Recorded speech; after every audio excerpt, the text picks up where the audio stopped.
وكل محدثة بدعة وكل بدعة ضلالة وكل ضلالة في النار. وقال الله تبارك وتعالى في القرآن المجيد: يا أيها الذين آمنوا اتقوا الله حق تقاته ولا تموتن إلا وأنتم مسلمون.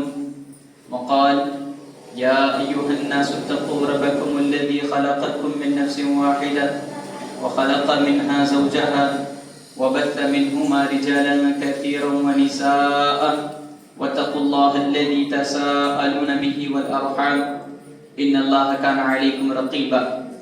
وقال: يا أيها الذين آمنوا اتقوا الله وقولوا قولا سديدا يصلح لكم أعمالكم ويغفر لكم ذنوبكم ومن يطع الله ورسوله فقد فاز فوزا عظيما. وقال الله تبارك وتعالى في القرآن المجيد: أعوذ بالله من الشيطان الرجيم بسم الله الرحمن الرحيم قاف والقرآن المجيد بل عجبوا أن جاءهم منذر منهم فقال الكافرون هذا شيء عجيب أإذا متنا وكنا ترابا ذلك رجع بعيد قد علمنا ما تنقص الأرض منهم وعندنا كتاب حفيظ بل كذبوا بالحق لما جاءهم فهم في أمر مريج أفلم ينظروا إلى السماء فوقهم كيف بنيناها وزيناها وما لها من فروج والأرض مددناها وألقينا فيها رواسي وأنبتنا فيها من كل زوج بهيج تبصرة وذكرى لكل عبد منيب ونزلنا من السماء ماء مباركا فأنبتنا به جنات وحب الحصيد والنخل باسقات لها طلع نضيد. سب سے پہلے ہر قسم کی تعریف، توصیف، کبریائی، بڑائی، بزرگی اور شہنشاہی اس اللہ رب العالمین کے لیے لائق اور زیبا ہے جس نے ہم تمام کو اشرف المخلوقات بنا کر کے اس دار فانی کے اندر بھیجا. اللہ رب العالمین کا یہ احسان ہے کہ اس نے ہمیں امت محمدیہ کے اندر پیدا کیا، ایک مسلمان گھرانے کے اندر پیدا کیا، اور اللہ رب العالمین کا یہ احسان عظیم ہے کہ اس نے ہمیں توحید جیسی عظیم نعمت سے نوازا. اللہ رب العالمین نے ہمیں پیدا کرنے کے بعد یوں ہی بے سہارا نہیں چھوڑا بلکہ ہماری ہدایت و رہنمائی کے لیے انبیاء کرام کو بھی بھیجا جنہوں نے اپنی ساری زندگی اللہ رب العالمین کے دین کی خاطر وقف کر دی. درود و سلام اللہ کے ان تمام نبیوں پر، خصوصاً جناب محمد الرسول اللہ صلی اللہ علیہ وسلم پر. اللہم صلی علی محمد وعلی آل محمد کما صلیت علی ابراہیم وعلی آل ابراہیم انکا حمید مجید. اللہم بارک علی محمد وعلی آل محمد کما بارکت علی ابراہیم وعلی آل ابراہیم انکا حمید مجید. محترم سامعین، اس خطبہ جمعہ کے اندر کبیرہ گناہوں کے تعلق سے گفتگو کرنی ہے. اللہ رب العالمین سے میں دعا کرتا ہوں کہ مجھے حق بات کہنے کی اللہ رب العالمین توفیق دے اور ہم سب کو اس پر عمل کرنے کی اللہ رب العالمین توفیق عطا کرے.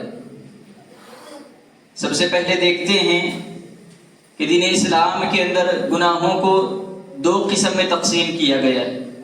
پہلا صغیرہ گناہ اور دوسرا کبیرہ گناہ. یعنی جو بھی گناہ آدمی اس دنیا کے اندر کرتا ہے وہ ان دو تقسیم کے اندر بانٹا گیا ہے. ایک چھوٹے گناہ اور دوسرا بڑے گناہ. چھوٹے گناہ ہم جو نیکیاں کرتے ہیں، دیگر اچھے اعمال کرتے ہیں، یا پھر اور کوئی فضیلت اللہ کے نبی نے احادیث کے اندر بتلائی ہے کہ فلاں روزہ رکھنے کی وجہ سے پچھلے 1 سال اور اگلے 1 سال کے گناہ معاف ہوتے ہیں. اس طریقے سے جو بھی احادیث کے اندر گناہوں کی معافی کا بیان کیا گیا ہے وہ صغیرہ گناہوں سے متعلق ہے.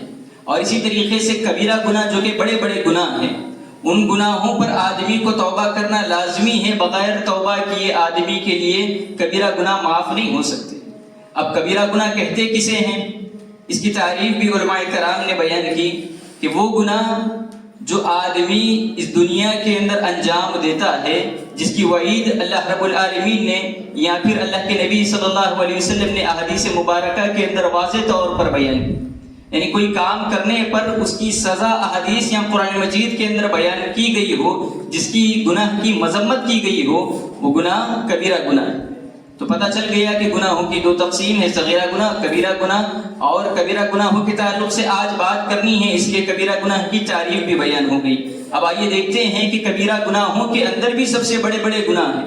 اللہ کے نبی صلی اللہ علیہ وسلم نے بیان کیا کہ کیا میں تمہیں اکبر الکبائر کے تعلق سے نہ بتاؤں، بڑے بڑے گناہوں کے تعلق سے میں تمہیں نہ بتاؤں؟ صحابہ کرام نے عرض کیا کیوں نہیں اللہ کے رسول، ضرور بتائیں.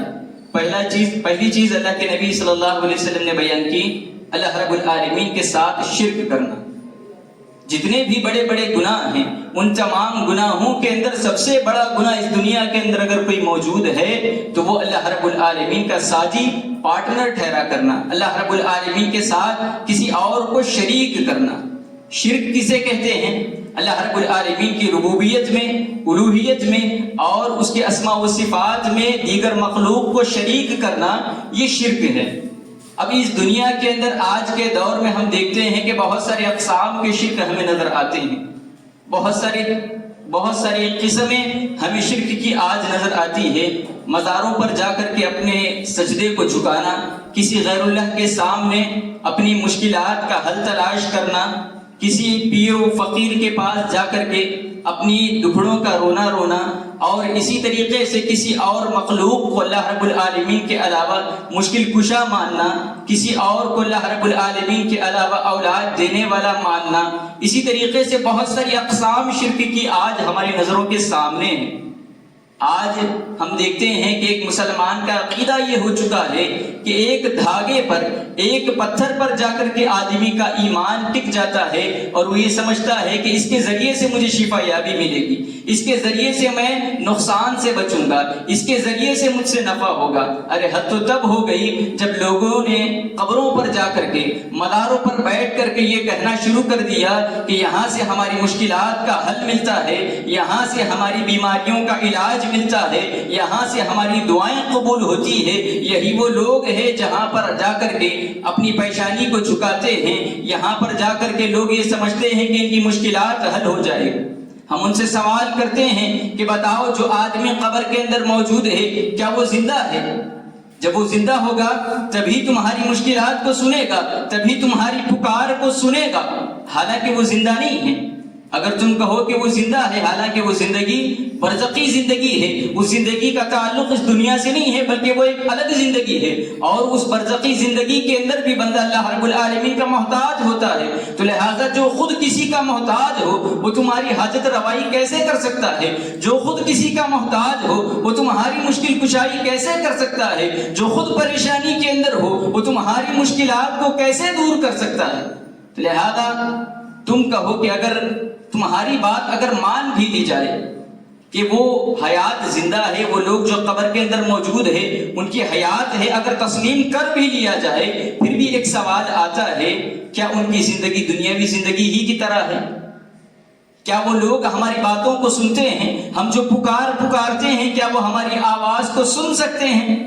تم کہو کہ ہاں وہ آدمی جو قبر کے اندر موجود ہے وہ زندہ ہے اور وہ تمہاری پکار کو سنتا بھی ہے، پھر بھی ایک سوال ہم تم سے کریں گے کہ بتاؤ ایک آدمی جو قبر کے اندر موجود ہے، چاہے وہ برزخی زندگی ہی کے اندر کیوں نہ ہو، اگر وہ ہماری آوازوں کو سنتا ہے تو بیک وقت اگر بہت سارے احباب ایک جگہ جمع ہو کر کے تمام کے تمام لوگ ایک ساتھ اپنی مشکلات کو پکارے، ایک ساتھ اپنی پریشانیاں، اپنی دکھڑے، اپنی مصیبتیں، ساری کی ساری پریشانیاں ایک ساتھ بیک وقت ہزاروں لوگ، سینکڑوں لوگ اگر بیان کر دے تو کیا وہ آدمی جو قبر کے اندر موجود ہے وہ اس بات پر قادر ہے کہ تمام کے تمام لوگوں کی باتوں کو سنے بھی اور اس کو سمجھے بھی؟ اگر تم کہو کہ ہاں وہ حیات ہے، وہ زندہ ہے، وہ سنتے بھی ہیں اور تمام کے تمام لوگوں کی باتوں کو بیک وقت سن بھی لیتے ہیں، پھر بھی اس کے بعد ہم سوال کریں گے کہ بتاؤ جو آدمی قبر کے اندر موجود ہے کیا وہ دنیا کی ہر زبان سے واقف ہے؟ دنیا کے اندر ہر آدمی اپنی اپنی زبان کے اندر اپنی مشکلات کو بیان کرتا ہے، دنیا کے اندر بہت ساری الگ الگ زبانیں بولی جاتی ہے، ہر آدمی اپنی اپنی زبان کے اندر اپنی مشکلات کو بیان کرتا ہے. تو ہم سوال کریں گے کہ بتاؤ جو آدمی قبر کے اندر موجود ہے کیا وہ تمہاری آواز کو سنتا ہے؟ سنتا بھی ہے تو کیا وہ ایک وقت میں بہت سارے احباب احباب کی آوازوں کو سن کر کے سمجھ بھی سکتا ہے، جبکہ تمام کے تمام احباب اپنی اپنی زبان کے اندر، اپنی اپنی لینگویج کے اندر، اپنی اپنی زبان کے اندر ایک وقت میں ہزاروں لوگ، سینکڑوں لوگ جب اپنی مشکلات کو بیان کرتے، تو کیا وہ آدمی جو قبر کے اندر موجود ہے وہ اس بات پر قادر ہے کہ تمام کے تمام لوگوں کی پریشانیوں کو ایک ساتھ سن بھی لے اور سمجھ بھی لے؟ اگر تم کہو کہ ہاں وہ آدمی جو قبر کے اندر موجود ہے وہ زندہ ہے، وہ ہماری آوازوں کو سنتا بھی ہے، سمجھتا بھی ہے اور تمام کی تمام زبانوں سے بھی واقف ہے، پھر بھی ہم تم سے سوال کریں گے کہ بتاؤ جو آدمی قبر کے اندر موجود ہے، آج اس دنیا کے اندر ایک آدمی جو کہ اپنی زبان سے بولنے سے قاصر ہے، جس کو اللہ رب العالمین نے زبان کی بولنے کی صلاحیت عطا نہیں کی ہے، بس وہ آدمی اس دنیا کے اندر اپنی مشکلات کو دل ہی دل کے اندر بیان کرتا ہے، اپنی زبان سے کوئی الفاظ ادا نہیں کرتا، تو بتاؤ بھلا کون ہے جو اس کی مشکلات کو سنے بھی، سمجھے بھی اور اس کی پریشانی کو دور بھی کرے؟ تو ہم یہ کہتے ہیں کہ اس پروردگار کو پکارو، اس کے سامنے اپنی مشکلات کو رکھو، اس کے سامنے اپنے مصائب، اپنی مشکلات، اپنے دکھڑوں کو بیان کرو جو تمہارے دلوں کے بھیدوں تک سے واقف ہے۔ تم اپنی زبان سے کوئی الفاظ ادا نہیں کرتے، دل ہی دل میں تم اپنی پریشانیوں کو بیان کرتے ہو، نم آنکھوں سے تم آسمان کی طرف دیکھتے ہو، دیکھ کر کے اپنی مشکلات کو بیان کر دیتے ہو، تو بھلا کون ہے اللہ رب العالمین کے علاوہ جو اس کی پکار کو سنے بھی، سمجھے بھی اور اس کی مشکلات کو دور بھی کرے؟ اللہ رب العالمین کے علاوہ کوئی اور ذات اس دنیا کے اندر موجود نہیں ہے جو کہ تمہاری مشکلات کو دور کر سکے، تو لہذا کیوں ایسے لوگوں کے پاس جاتے ہو جو نہ تمہاری پریشانیوں کو دور کرنے پر قادر ہے، نہ تمہاری آوازوں کو سنتے ہیں، نہ ہی ان کی زندگی دنیا کی طرح ان کی زندگی ہے؟ تو لہذا پکارو اس اللہ رب العالمین کو۔ اللہ رب العالمین نے ارشاد فرمایا کہ وہ اللہ رب العالمین جو کہ زندہ ہے، اسے موت نہیں آتی، اس کو پکارو جو حیات ہے، جو کہ موت اس کو نہیں آتی۔ تو لہذا پتہ یہ چلا کہ جب کبھی آپ اپنی پریشانی کو بیان کرے تو صرف اور صرف اللہ رب العالمین کے سامنے بیان کرے۔ جب کبھی ایک مسلمان اپنی پریشانی کو جھکائے گا صرف اور صرف اللہ رب العالمین کے در پر، جب کبھی اپنے دامن کو پھیلائے گا صرف اور صرف اللہ رب العالمین کے در پر۔ اللہ رب العالمین کے علاوہ اس دنیا کے اندر کوئی نہیں ہے جو تمہاری پریشانیوں کو دور کرے، تمہاری مشکلات کو دور کرے، تمہارے مصائب میں تمہارا ساتھ دے۔ تو لہذا وہ اللہ رب العالمین جو کہ وہو علی کل شیء قدیر ہے، ہر چیز پر قادر ہے، تمہاری کوئی پریشانی ایسی نہیں ہے جس کو اللہ رب العالمین دور نہیں کر سکتا۔ تمہارے پاس کوئی ایسی بیماری نہیں ہے جس کی شفا یابی اللہ رب العالمین کے پاس نہ ہو۔ تمہاری ہر بیماری کا علاج اللہ رب العالمین کے پاس ہے، تمہاری ہر چیز کو اللہ رب العالمین پوری کرنے پر قادر ہے۔ تو لہذا کیوں ایسے در کو چھوڑ کر کے کسی اور کے آستانے پر جا کر کے تم اپنی پریشانی کو جھکاتے ہو؟ تو لہذا کبیرہ گناہوں کے اندر سب سے بڑا گناہ یہ کہ اللہ رب العالمین کا ساجی بنایا جائے، اللہ رب العالمین کا پارٹنر بنایا جائے، اللہ رب العالمین کے ساتھ کسی اور کو شریک کیا جائے۔ اور دوسرا سب سے بڑا گناہ کبیرہ گناہوں کے اندر یہ کہ والدین کی نافرمانی کی جائے۔ والدین کی نافرمانی کرنا بڑے بڑے گناہوں کے اندر ہے، اور اس کے بہت سارے اثرات دنیاوی زندگی ہی کے اندر ہمیں نظر آتے ہیں۔ جب آدمی دنیا ہی کے اندر اپنے والدین کی نافرمانی کو انجام دیتا ہے تو اس کی سزا اللہ رب العالمین دنیا ہی کے اندر سے دینا شروع کر دیتے ہیں۔ مجھے تعجب ہوتا ہے اس آدمی پر جو کہ اپنے والدین کی نافرمانی کو انجام دیتا ہے۔ بھلا کیسے کوئی ایک آدمی اپنے والدین کی نافرمانی کو انجام دے سکتا ہے؟ ارے تم اس ماں کے 9 مہینے کو یاد کرو جو تم ابھی اس دنیا کے اندر بھی نہیں آئے تھے۔ تمہاری ماں نے کتنی پریشانیاں، کتنی مشکلات تمہارے لیے سہی ہے، کتنی ساری راتیں اپنی نیند کو چھوڑ دیا ہے، اپنی نیند کی قربانی دی ہے۔ 9 مہینے تک کیسے کیسے وقفے سے ایک ماں ہو کر کے گزرتی ہے، صرف ایک ماں ہی وہ سارے کے سارے مراحل کو جانتی ہے۔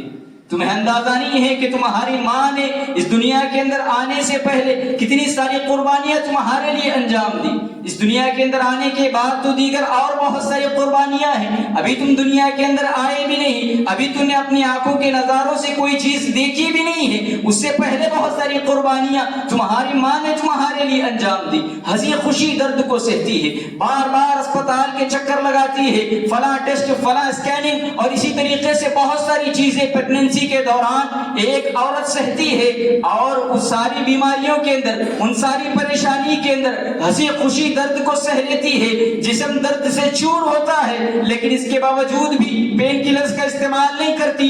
کیوں؟ کیونکہ بچے کی صحت پر اثر نہ پڑے، میری بچے کی صحت پر اثر نہ پڑے، میری بچے کے اوپر کوئی پریشانی نہ آئے۔ ابھی تم دنیا کے اندر آئے نہیں ہو، اتنی فکر تمہاری ماں تمہارے لیے کر رہی ہے۔ مجھے بتاؤ کیسے ایک بچہ، کیسے ایک اولاد اپنے والدین کی نافرمانی کر سکتی ہے؟ بلکہ تمہاری دنیا کے اندر آنے سے پہلے اتنی ساری قربانیوں کو انجام دیا، اور اس دنیا کے اندر آنے کے بعد بھی بہت ساری قربانیاں ایک کے بعد دیگر تمہارے والدین تمہارے لیے کرتے چلے جاتے ہیں، اور بدلے میں انہیں کچھ نہیں چاہیے۔ دنیا کے اندر ہم کوئی نیک عمل کرتے ہیں، کسی کے ساتھ اچھا برتاؤ کرتے ہیں، بدلے میں اس سے کچھ ملنے کی امید رکھتے ہیں، یہاں تک کہ آدمی یہ سوچتا ہے کہ مجھ سے اچھی بات ہی کر لے، مجھے وقت آنے پر کام آئے، میرے لیے احسان کا معاملہ کرے۔ تو لہذا والدین تمہارے لیے اتنی قربانیاں دی، لیکن اس کے باوجود بھی بدلے میں تم سے کچھ امید نہیں رکھتے ہیں، بدلے میں تم سے کچھ مانگتے نہیں ہیں، بلکہ بس تمہاری نشو و نما کے لیے، تمہاری اچھی پڑھائی لکھائی کے لیے، تمہارے رہنے سہنے کے لیے، تمہاری صحت کے لیے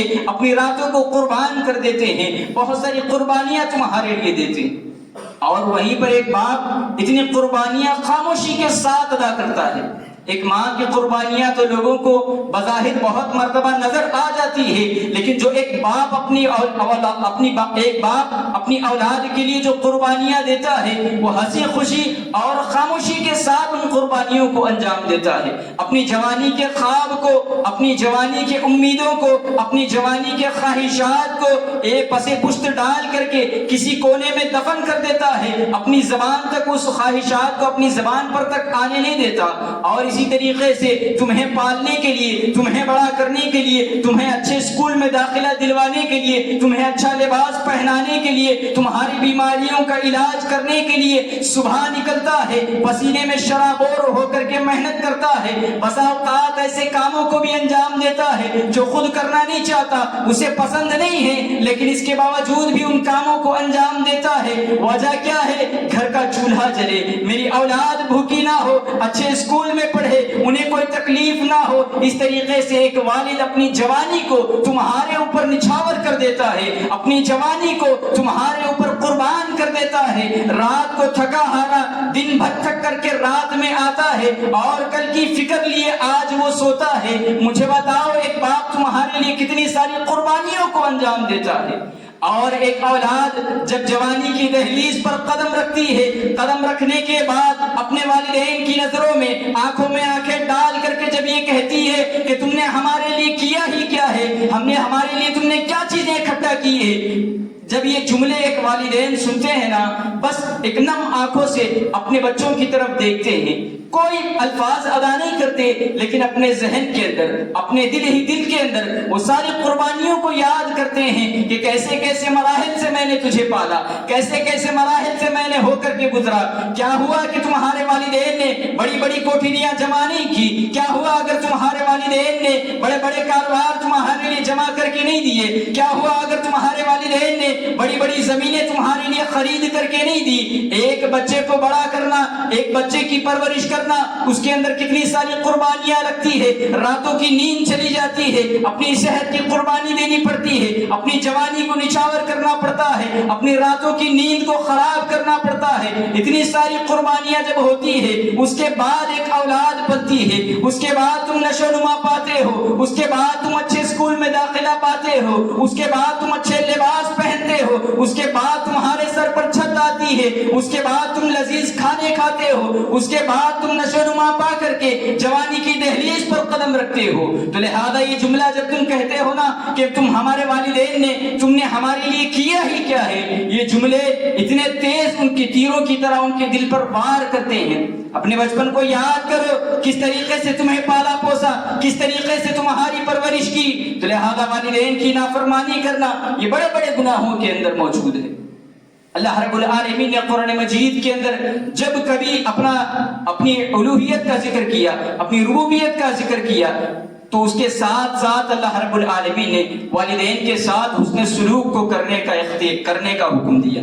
والدین کے ساتھ حسن سلوک کرنے کی ترغیب بہت سارے مقامات پر قرآن مجید میں اللہ رب العالمین نے دی. تو لہذا پتہ یہ چلا کہ والدین کے ساتھ اچھا برتاؤ کرنا ہے، ان کے ساتھ حسن سلوک کو انجام دینا ہے. والدین کی نافرمانی کرنا بڑے بڑے گناہوں میں سے ایک ہے. تو لہذا کس طریقے سے احسان کیا جائے، کس طریقے سے اچھا برتاؤ کیا جائے، کس طریقے سے والدین کے ساتھ ادب و احترام کا معاملہ کیا جائے، اللہ رب العالمین نے ارشاد فرمایا وَقَضَى رَبُّكَ أَلَّا تَعْبُدُوا إِلَّا إِيَّاهُ وَبِالْوَالِدَيْنِ إِحْسَانًا إِمَّا يَبْلُغَنَّ عِندَكَ الْكِبَرَ أَحَدُهُمَا أَوْ كِلَاهُمَا فَلَا تَقُل لَّهُمَا أُفٍّ وَلَا تَنْهَرْهُمَا وَقُل لَّهُمَا قَوْلًا كَرِيمًا وَاخْفِضْ لَهُمَا جَنَاحَ الذُّلِّ مِنَ الرَّحْمَةِ وَقُل رَّبِّ ارْحَمْهُمَا كَمَا رَبَّيَانِي صَغِيرًا. 5 چیزوں کا ذکر اللہ رب العالمین نے اس آیت کے اندر بیان کیا. وہ کیا کہ جب کبھی تمہارے والدین کوئی ایک یا پھر دونوں بڑھاپے کی عمر کو پہنچ جائے تو ان کے سامنے اف تک نہ کہنا، ان کے سامنے اونچی آواز سے بات کرنا تو دور کی بات، ان کی آنکھوں میں آنکھیں ڈال کے زہریلے جملے بولنا تو دور کی بات. اللہ رب العالمین نے کہا فلا تقل لهما اف، ان کے سامنے اف تک نہ کرنا. ناگواری کا اظہار جب آدمی اف سے کرتا ہے، ابھی زبان سے کوئی الفاظ ادا نہیں کیا ہے، کوئی جملہ نہیں کہا ہے، صرف اف جو کہا ہے، اللہ رب العالمین نے کہا فلا تقل لهما اف. اتنی قربانیاں ان کی تمہارے اوپر ہے، تم اف بھی نہیں کر سکتے. ولا تنہرهما، اور کبھی جھڑک کر کے بات نہ کرنا. وقل لهما قولا کریما، اور جب کبھی ان سے بات کرنا تو اچھے انداز کے ساتھ بات کرنا. اور جب بڑھاپے کی عمر میں کسی ایک کو یا پھر دونوں کو بڑھاپے کی عمر میں اگر تم پالو تو ان کے ساتھ حسن سلوک کا معاملہ انجام دینا. اور جب یہ مر جائے، اس دنیا سے چلے جائیں، تو ان کے لیے اللہ رب العالمین کے یہاں دعائیں کرتے رہنا. رب ارحمہما کما ربیانی صغیرا. والدین کے ساتھ حسن سلوک کا برتاؤ اس دنیا کے اندر ہی ختم نہیں ہے، بلکہ اس دنیا کے جانے کے بعد بھی ان کے ساتھ حسن سلوک کو انجام دینا ہے. دعاؤں کے ذریعے سے اپنے والدین کے لیے دعائیں کرنا ہے. اللہ رب العالمین نے کہا کہ ان کے لیے دعا کرتے رہو. رب ارحمہما کما ربیانی صغیرا. اے میرے پروردگار، جس طریقے سے انہوں نے بچپن میں مجھ پر رحم کیا تھا، اسی طریقے سے تو ان پر رحم کر. اس طریقے سے والدین کا ادب و احترام کرنا ہے. بڑا تعجب ہوتا ہے جب ہم دیکھتے ہیں کہ ایک نوجوان والدین کے ساتھ گالی گلوچ کے ساتھ بات کر رہا ہے، اونچی آواز سے بات کرتا ہے، جھڑک کر کے بات کرتا ہے، ایسے موڈ میں بات کرتا ہے کہ بات کرتے ہی آدمی کو غصہ آ جاتا ہے. حالانکہ جب یہی فرد اپنے دوست و احباب کے ساتھ ہوتا ہے، دیگر احباب کے ساتھ ہوتا ہے، بڑے اخلاق کے ساتھ، بڑے اچھے انداز کے ساتھ بات کرتا ہے. لیکن کیا وجہ ہے کہ والدین کے ساتھ بات کرتے پر تمہیں موت آتی ہے؟ والدین کے ساتھ ادب کے ساتھ تم بات نہیں کرتے، والدین کا احترام تم نہیں کرتے. کیا وجہ ہے؟ ہم دیکھتے ہیں کہ دوستوں کے ساتھ تو اچھا معاملہ ہے، دوستوں کے ساتھ تو بڑے ادب کے ساتھ بات کر رہے ہیں، لیکن وہیں جب والدین کی بات آتی ہے تو آدمی چڑچڑا ہو جاتا ہے. 1 سے 2 مرتبہ والدین اگر کوئی سوال کر لے تو تیسری مرتبہ جواب دینے پر آدمی جھڑک کر کے بات کرنے لگتا ہے. ارے کیا بات ہے، 2 سے 3 مرتبہ کہہ دیا، تمہیں کوئی کام دھندا نہیں ہے؟ بار بار ایک ہی سوال کرتے ہو. اپنے بچپن کو یاد کرو. جب کبھی والدین کے لیے تمہارے دل میں کوئی کجی پیدا ہو، فوراً اپنے بچپن کو یاد کرو. کس طریقے سے تمہارے والدین نے بچپن میں تم پر رحم کیا تھا، کس طریقے سے تمہارے ساتھ شفقت کا معاملہ کیا تھا. تو لہذا کبیرہ گناہوں کے اندر دوسرا سب سے بڑا گناہ کیا کہ والدین کی نافرمانی کو انجام دینا. اور تیسری چیز جو آج کے ماحول کے اندر ہمیں نظر آتی ہے وہ ہے غیبت کرنا. غیبت آج ہمارا مشغلہ بن چکا ہے.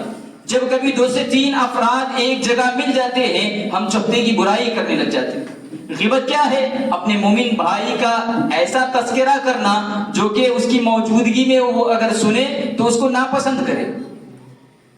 صحابہ کرام سے اللہ کے نبی صلی اللہ علیہ وسلم نے کہا، صحابہ کرام نے عرض کیا اللہ کے رسول غیبت کیا ہے؟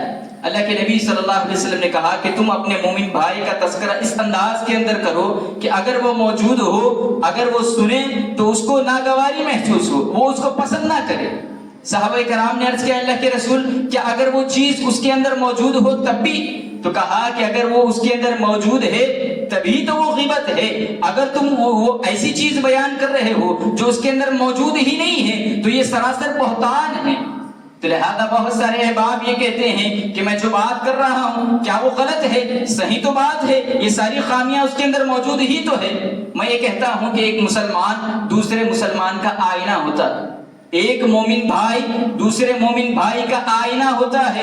جس طریقے سے آئینے میں دیکھنے پر فوراً اگر چہرے پر کوئی داغ ہو فوراً نظر آتا ہے، اور جب آدمی کو فوراً کوئی داغ دھبا یا پھر کوئی ایسی چیز نظر آئے جو کہ ناگواری محسوس ہو رہی ہے اسے دیکھ کر کے، تو فوراً وہ آدمی اسے صاف کر لے گا، اسے نکالنے کی کوشش کرے گا۔ تو لہذا تمہارے مومن بھائی کے اندر اگر کوئی خامی تم دیکھو، کوئی ایسی چیز دیکھو جو تمہیں پسند نہیں آتی ہے، دین اسلام کے خلاف ہو، تو وہ چیز تم فوراً جاؤ اکیلے میں اپنے مومن بھائی کو ملو اور مل کر کے اس سے کہو کہ بھائی فلاں اور فلاں خامی تیرے اندر موجود ہے، مجھے پسند نہیں ہے، دین اسلام کے اندر اس کی ممانعت ہے، اللہ کے نبی نے اس طریقے سے کہا ہے، احادیث کے اندر اس کے لیے یہ فرمان موجود ہے۔ اس طریقے سے مل کر کے ایک آدمی دوسرے مومن بھائی کی اصلاح کرے۔ لیکن آج معاملہ کیا ہے؟ ہم 2 سے 4 احباب مل جاتے ہیں اور 5ویں کی برائی اس طریقے سے کرنے لگ جاتے ہیں گویا کہ اگر وہ آدمی موجود ہو تو وہ شرم سے پانی پانی ہو جائے۔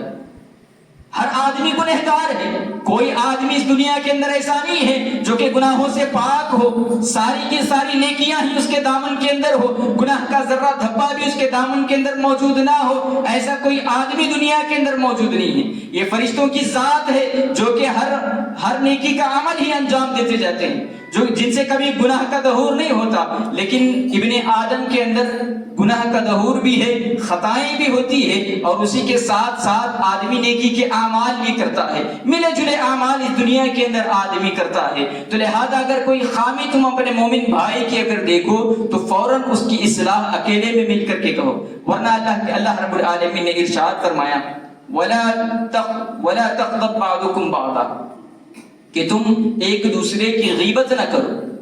کیا تم یہ پسند کرتے ہو کہ تم اپنے مومن مردہ بھائی کا تم گوشت کھاؤ؟ کیا تم اس چیز کو پسند کرتے ہو؟ فَكَرِهْتُمُوهُ، یقیناً تم اس سے کراہیت محسوس کرو گے۔ تو لہذا غیبت کرنا اس طرح ہے گویا کہ تم اپنے مومن بھائی کا مردار اپنے مومن بھائی کا تم گوشت کھا رہے۔ تو لہذا غیبت اتنا سنگین جرم ہے، کبیرہ گناہوں کے اندر ہے۔ تو لہذا ہمیں چاہیے کہ ان گناہوں سے اپنے آپ کو محفوظ رکھے۔ وقت مجھے اس بات کی اجازت نہیں دیتا کہ آگے اور چیزیں بیان کروں۔ خلاصہ کلام یہ کہ اس خطبے کے اندر ہم نے 3 چیزوں کا ذکر کیا۔ پہلا اللہ رب العالمین کے ساتھ شرک کرنا، دوسرا والدین کی نافرمانی کو انجام دینا، اور تیسرا غیبت کرنا۔ یہ 3 گناہ بڑے بڑے گناہوں کے اندر ہے اور بغیر توبہ کی یہ گناہوں کی معافی نہیں ہے۔ تو لہذا جو کوئی آدمی ان گناہوں کے اندر ملوث ہے فوراً توبہ و استغفار کی طرف لپٹے، اللہ رب العالمین کے یہاں اپنے دامن کو پھیلا کر کے اپنے گناہوں کی معافی مانگے۔ اللہ رب العالمین سے میں دعا کرتا ہوں کہ اللہ رب العالمین ہمیں کہنے سننے سے زیادہ عمل کرنے کی توفیق عطا فرمائے۔ اللہ رب العالمین ہمیں نیکی کے اعمال کرنے کی توفیق دے، برائی کے اعمال سے ہمیں محفوظ رکھے۔ اے اللہ تو ہمیں جب تک زندہ رکھ، دین اسلام پر زندہ رکھ، اور جب ہمارا خاتمہ ہو تو ایمان پر ہو۔ آمین۔ وآخر دعوانا ان الحمد للہ رب العالمین۔